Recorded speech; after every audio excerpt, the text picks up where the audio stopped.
So here we have the Volkswagen Tiguan on a 19 plate. I'm going to start off by hopping inside the car and running through some controls first of all. Briefly before we hop inside the car to run through some controls, I think it's well worth seeing the boot space on this car.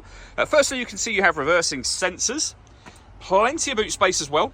We've also got the individually folding rear seats. You can see there's 3 folding rear seats there should you wish to increase this space even further.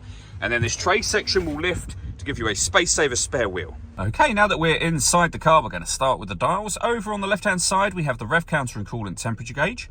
On the right hand side the speedometer and fuel gauge. In the middle you can see the total miles for the car. They are 30,185. Above that we have a digital readout for the speedometer. You can change the information that's displayed there using buttons on the steering wheel for various bits of fuel economy and trip computer information. There are other menus available to you as well, and you can see me cycling through some of those now. The buttons I was using to do that are just over here on the right hand side. Over on the left hand side we have cruise control.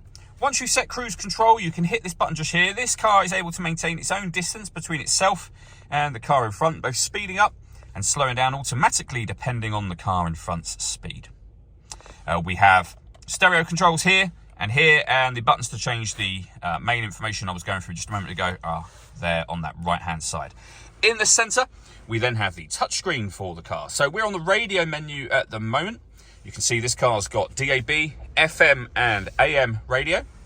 If you listen to your own music you'd press the media button, and then down in the bottom left hand corner there are loads of ways to listen to your own music, as you can see. And they include Bluetooth audio. So not only can you make and receive phone calls, you'll also be able to stream your music wirelessly as well. Once you paired your phone, of course, and that is done by hitting the phone button and following the instructions on screen from there. This car's also got satellite navigation. There's a full video showing how that works on our website and on our YouTube channel as well.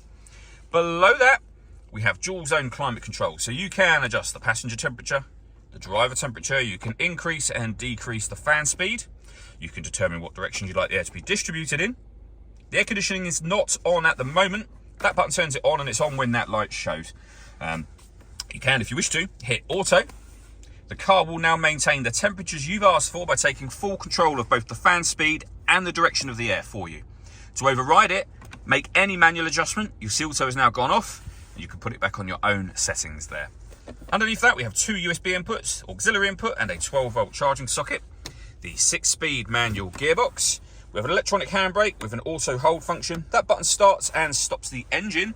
And then over on the left hand side we can turn our parking sensors on and off.